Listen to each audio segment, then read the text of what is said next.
He is famous for showing up on the front lines of protests, and sometimes infamous for showing up on the front pages. This week on Firing Line.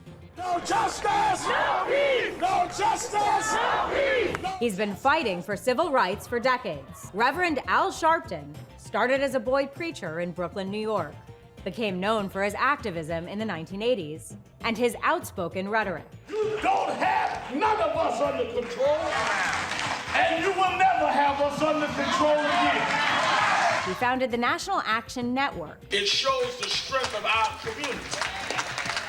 Ran for president, hosts a cable television program, Tonight's lead, the speaker and the spectacle. and still preaches every Sunday. If you be faithful over a few things, he'll make you ruler over many things. Over the years, his tone has softened, but his mission hasn't changed. No justice! No justice! We're better than we was, but we're not where we need to be. What does Reverend Al Sharpton say now? Firing Line with Margaret Hoover is made possible in part by Robert Granieri, Charles R. Schwab, the Fairweather Foundation, the Asness Family Foundation, and by the Rosalind P. Walter Foundation, the Center for the Study of the International Economy, Inc., Damon Button, the Pritzker Military Foundation on behalf of the Pritzker Military Museum and Library, and the Mark Haas Foundation. Corporate funding is provided by Stevens, Inc. Reverend Al Sharpton, welcome to Firing Line. Well, thank you. You have been on the front pages and the front lines for more than 50 years. As you look back, how do you describe your life's work? I would describe my life's work as a minister whose ministry was social justice. My first calling in life was to be a preacher. And I decided very young I wanted to be in the social justice movement from a ministerial point of view. That's what I see my life work as then and now. You actually preached when you were 4 years old. That's correct. How? I don't know, but no, I would say I was a member of Washington Temple Church of God in Christ, Pentecostal church, largest black Pentecostal denomination in the world. And they stood me on a box because I was too short to stand behind the pulpit. And I preached from St. John's 14th chapter, first verse, let not your heart be troubled, you believe in God, believe also in me. July 9th, 1959, I'll never forget it. And I've been preaching ever since. By the time I was 7, I was preaching at different churches around Brooklyn, New York, and the tri-state area. Your father left when you were young. Left when I was 10. He was a businessman, owned a construction company and a corner store. We moved to Queens, had a nice home. He walked out with my stepsister. And my mother had to move my sister and I to the middle of Brownsville, Brooklyn. And I grew up from that part on welfare, using food stamps. And my mother was wise enough to put strong male figures in my life. Well, it's been said that you actually have two fathers, James Brown and the Reverend Jesse Jackson. Tell me about your relationships with them both. I met Reverend Jackson when I was 12. And Jesse Jackson was at that time twice my age. He was about 25, 26. And I liked him. He was different than the other ministers. Had a big afro, used to wear a medallion and turtleneck. I may be poor, but I am somebody. I may be hungry. And he wasn't interested in pastoring a church. He never pastored a church. And he had a rhythm that I liked. So he was like a teacher to me, how you can do things dramatic but keep it nonviolent, how you address politics. James Brown I met when I was 18. James Brown had just lost a son. He had just lost his son, Teddy, who was my age. I think I became psychologically a replacement for Teddy to him. He had other children, but Teddy was the same age and ambitious and I was. And I think with me, he became the father I didn't have, because the only recreational memories I had of my father was he used to take me to the Apollo to see James Brown. There's a new documentary film out called Loudmouth. Yeah, y'all say we're crazy. You've driven us crazy. 400 years of abuse. And in the run-up to this film, it has been said that you were approached on 3 conditions. 1, that you would have no editorial input into the film. 2, that it would be written and directed by a white producer in California, whose name was Josh Alexander. And 3, the title would be Loudmouth. And it has been said, or you have said, that initially resisted the 3rd condition. That's but you true. came around to it. That's true. When they said the first 2, I agree. No editorial control, fine. Want a white producer because you want to make it a film that looks through eyes of somebody totally objective and not even racially involved. But Loudmouth, I said, let me think about that. And I thought about it, and I said, yeah, I'll go with that. I said, as long as you let me explain why Loudmouth. And I said, unlike the people I studied, like Dr. King, like Reverend Jackson, who mentored me, they were born in the South. I was born and raised in New York. In the South, you could have a march or rally, put out a press release, and it became an issue. In New York, I'm competing with Broadway lights, Broadway theaters, Statue of Liberty, all kinds of things, Radio City. You had to be loud and do things dramatic to even make an issue in New York. So I had to be a loudmouth. That was part of the strategy. So I had never thought about this, actually, until I heard that explanation. But are you saying that the nature of fighting for civil rights in New York necessarily looks different than anywhere else in the country? I think it is very different anywhere else in the country because New York as a city is very different. And New York had enjoyed this image of liberalism because people assumed that all of the real visceral racism was in the South. And those of us that were born and raised in New York knew that was not the case.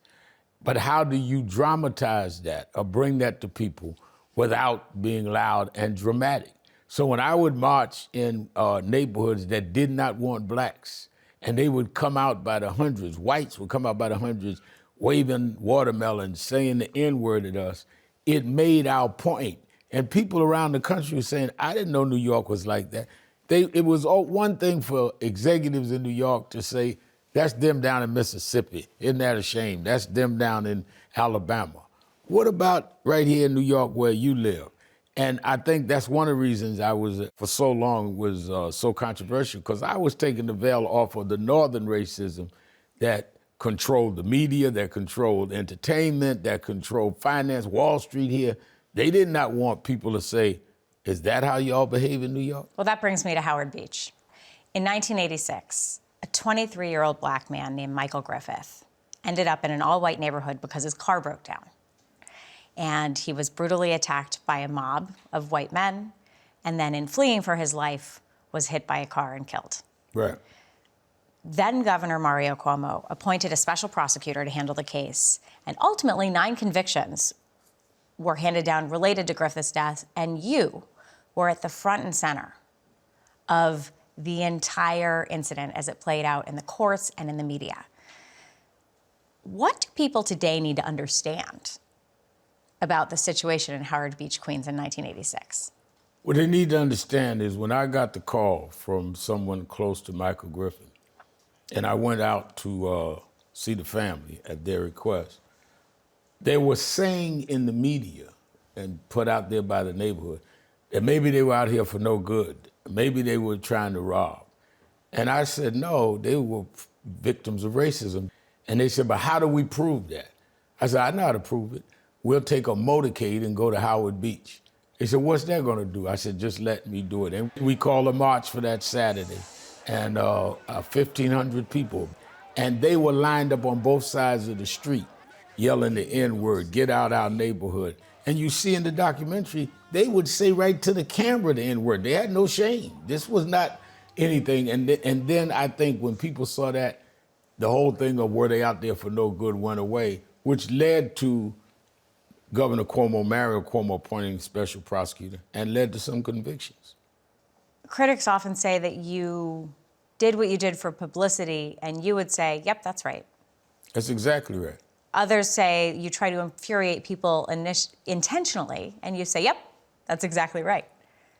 And I say that to say, if there was not some racial fury there, how could I bring that out of them?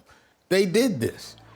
I mean, for people, I marched in Bensonhurst, the Yusuf Hawkins case, 29 Saturdays consecutively, was stabbed by a guy there one time. And every Saturday they were out there acting in a very racial way. They saw the news and knew how they were being depicted. They didn't care because they believed we did not belong in that neighborhood and they had the right to take things into their own hands, including trying to kill me.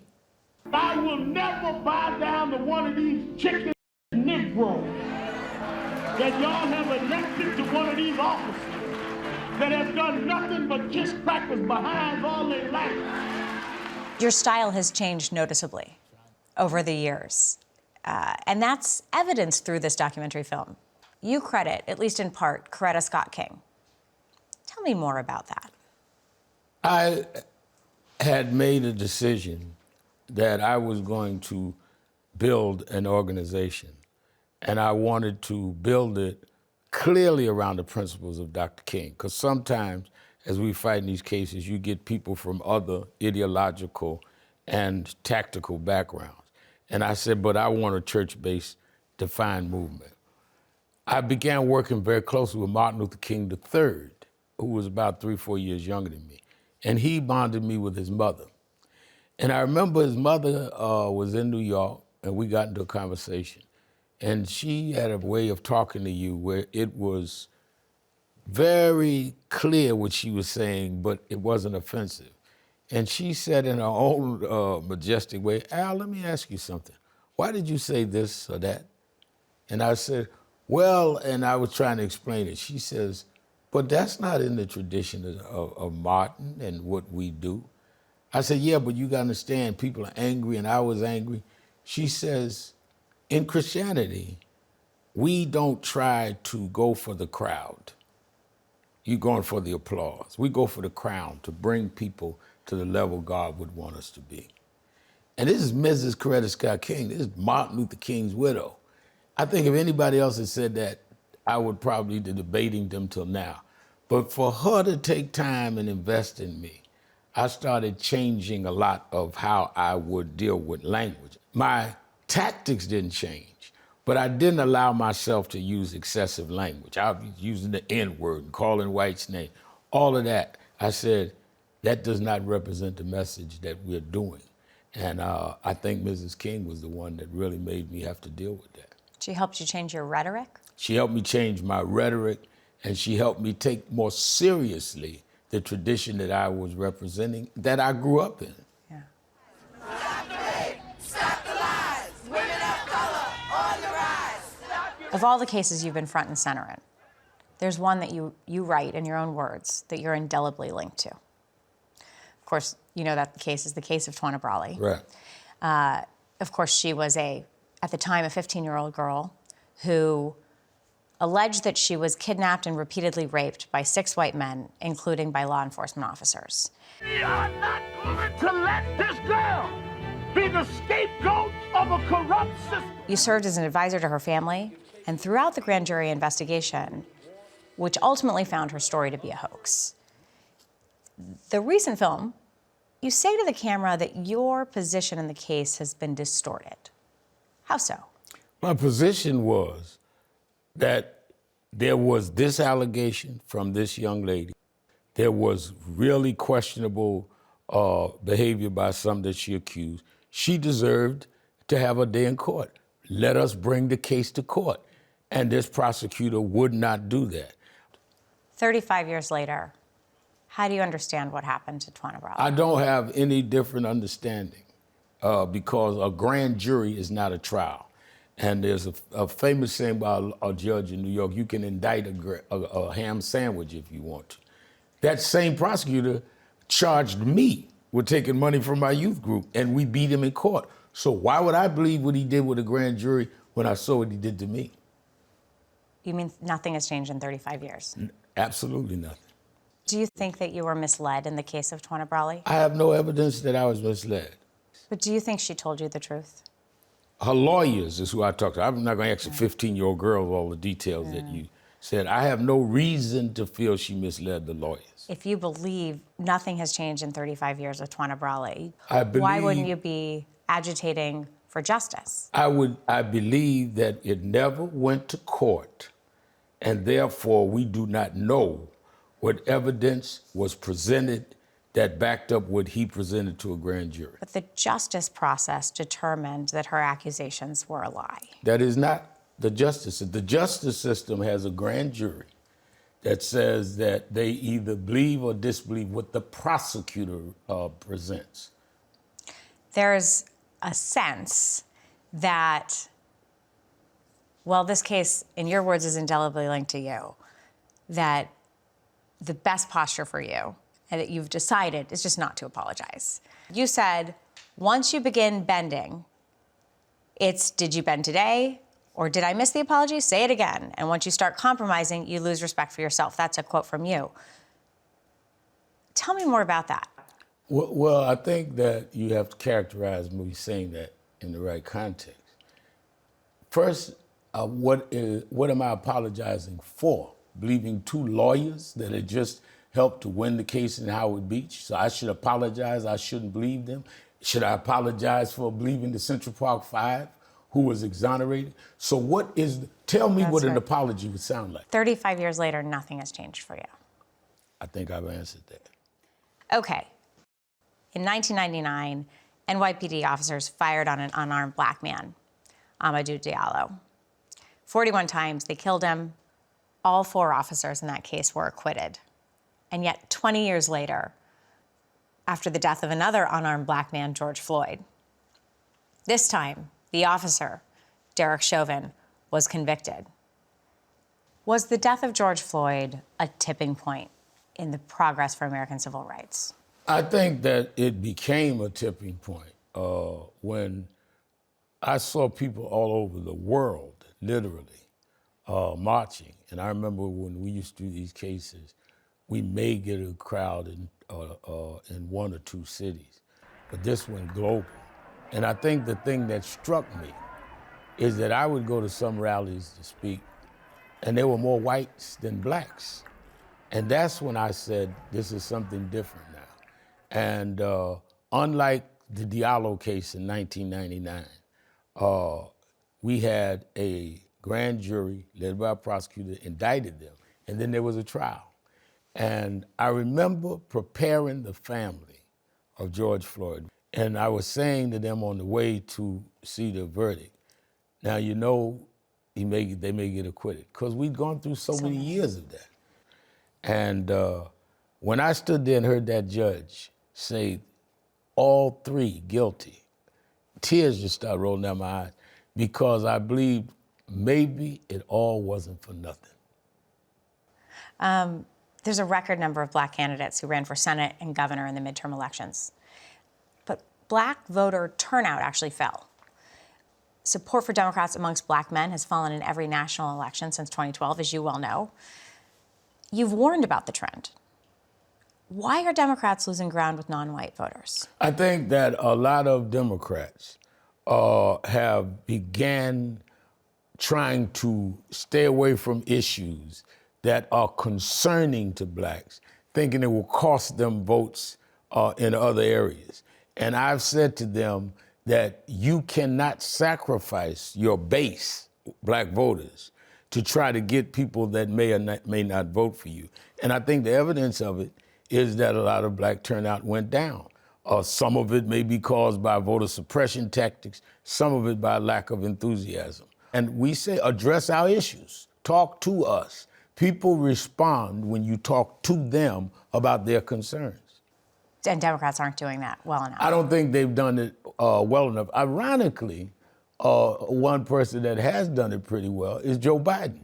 Joe Biden has dealt forthrightly with the issue. Joe Biden at 91, unprovoked by any of us, got on that stage and said in the Black America, I owe you because you came through for me. You don't hear a lot of Democrats saying that in state races. Well, he has a historic vice president in Kamala Harris, who actually polls lower amongst black voters than Joe Biden does himself.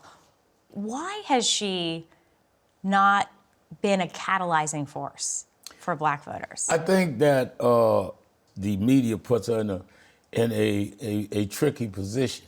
If she becomes too aggressive, she's not acting like vice president, because vice president doesn't get out ahead of the president. Yeah. If she doesn't, then why isn't she doing more?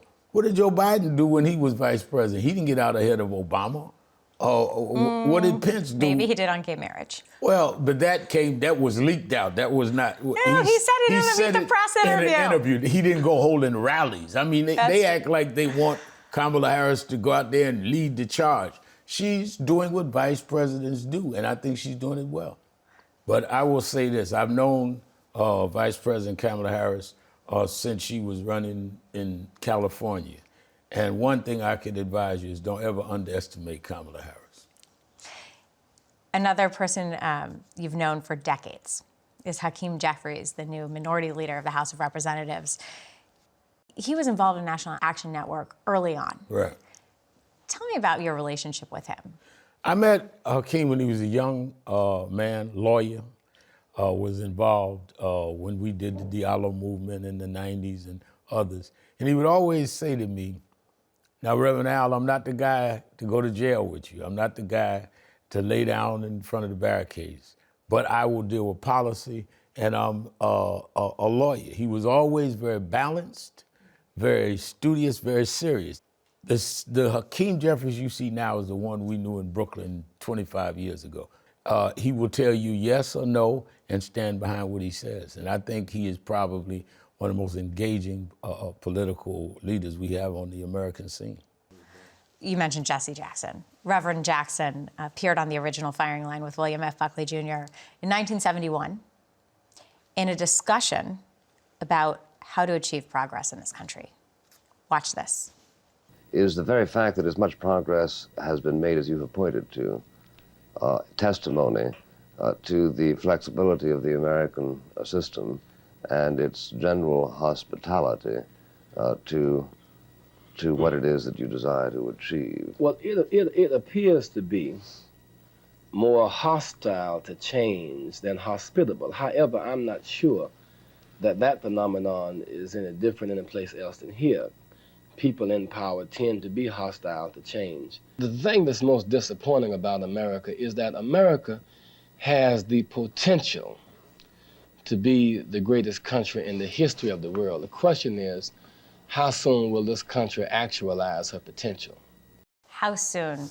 How will it take to actualize our potential? One thing before we deal with the content, what he said, look how he used to dress at 71.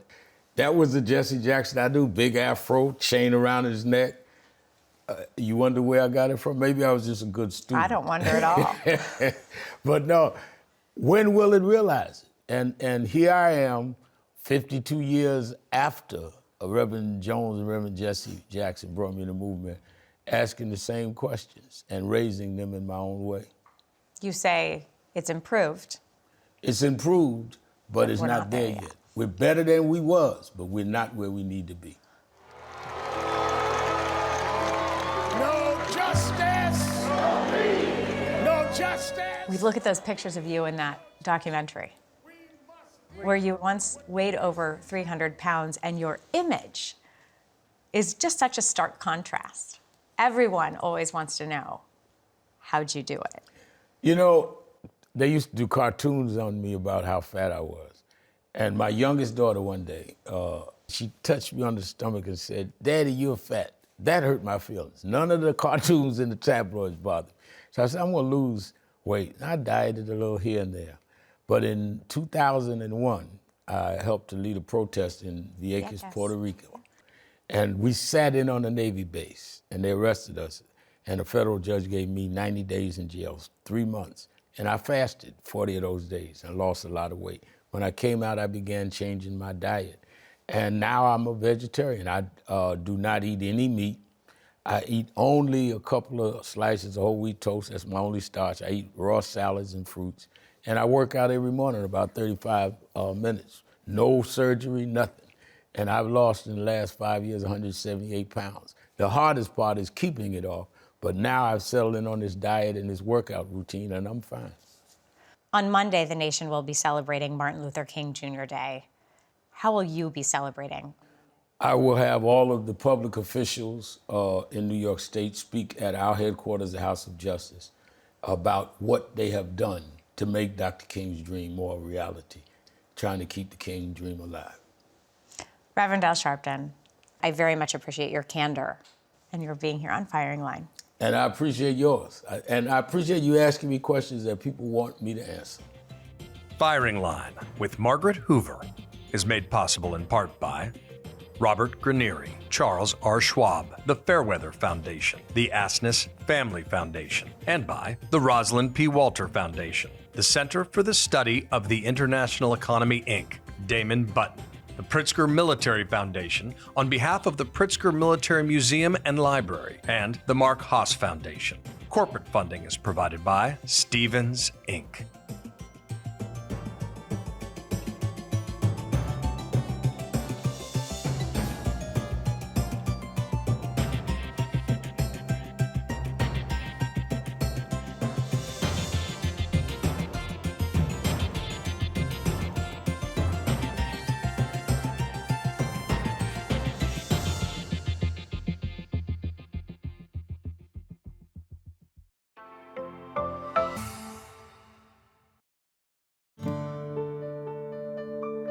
You're watching PBS.